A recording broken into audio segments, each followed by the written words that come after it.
গেটে তালা মারা কেনে বাড়িতে কেউ নাই নাকি? কি জানি। তুমি ছোটনকে ফোন করে দেখো চাবি কোথাও রেখে গেছে কি। হ্যাঁ দেখছি, ছোটনকে ফোন করছি, ফোনটাও ধরছে না। দাঁড়াও, ব্যবস্থা করছি।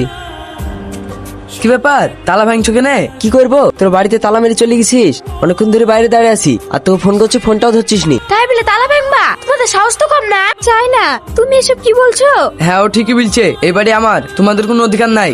ছোটন, আস্তে কথা বলো। কেন, তুমি জানো না এই বাড়ি সমস্ত সম্পত্তি আব্বু মারা যাওয়ার আগে আমার মাকে লিখে দিয়েছে, আর মা মারা যাওয়ার আগে আমাকে লিখে দিয়েছে। তোমাদের রাস্তা তোমরা দেখে নাও, এই বাড়িটা থাকা হবে না। ছোটন তুই আমার ভাই হয়ে আমার সাথে এটা করতে পারলি? চুপ করো, আপন ভাই না সৎ ভাই, তুমি আর আমাকে কোনোদিন ভাই বলে পরিচয় দেবে না।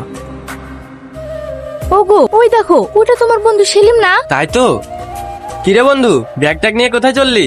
দেখি দু চোখ যেদিকে যাই। মানে? ছোটন আমাদেরকে বাড়ি থেকে বার করে দিয়েছে। কেন? মা মারা যাওয়ার আগে সমস্ত সম্পত্তি ছোটনের নামে লিখে দিয়ে গেছে।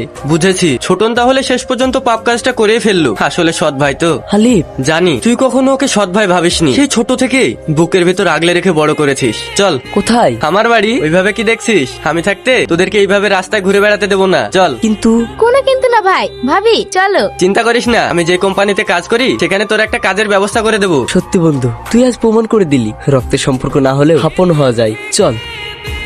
May I coming sir? Yes. I. বলো আলি, এই ছেলেটাকে? এটা আমার বন্ধু, ওর একটা কাজের খুব প্রয়োজন, আপনি যদি একটু ম্যানেজ করে দিতেন প্লিজ স্যার। তুমি তো সবই জানো, এখন অফিসে কোনো পোস্টই খালি নেই। স্যার আপনি একটু ব্যবস্থা করুন, ও খুব সমস্যায় আছে, যে কোনো কাজ হলেই হবে, আমি জানি আপনি পারবেন। ঠিক আছে, তুমি বিয়ার কাজ করতে পারবে? হ্যাঁ হ্যাঁ স্যার, পারবো। ঠিক আছে, তাহলে কাল থেকে চলে এসো। Thank you sir. স্যার তাহলে আমরা আসছি।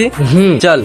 কিরে, তুই ব্যাগ নিয়ে বেরিয়ে আসলি, বাড়ি যাবে নাকি? হ্যাঁ, আজকের দিনটা ছুটি নিয়েছি তোর জন্য, কাল থেকে দুজনে একসঙ্গে অফিসে আসবো। তাই? হ্যাঁ। সত্যি রে বন্ধু, তোর এই ঋণ আমি জীবনে শোধ করতে পারবো না, আর যদি তুই আমাকে এই কাজটা না রেখে দিতিস তাহলে আমার ফ্যামিলিকে নিয়ে পথে বসতে হতো। কি যে বলিস, বন্ধুর জন্য এটুকু করতে পারবো না? হাসি, এই হাসি, এ কি আপনি এখানে কি করতে এসেছেন? এমন করে কথা বলছো কেন মা? সেলিম, হাসি আর আমার নাতনি ওরা সব কোথায়? ওরা কোথায় তা আমরা কি করে বলবো? জানতো এখান থেকে। তুমি এসব কি বলছো? আমি তো কিছুই বুঝতে পারছি না। বাপ ছোটন, আপনাকেও তো জানতে হবে না, জানতো এখান থেকে, না হলে ঘাট ধাক্কা দিয়ে বের করে দেবো।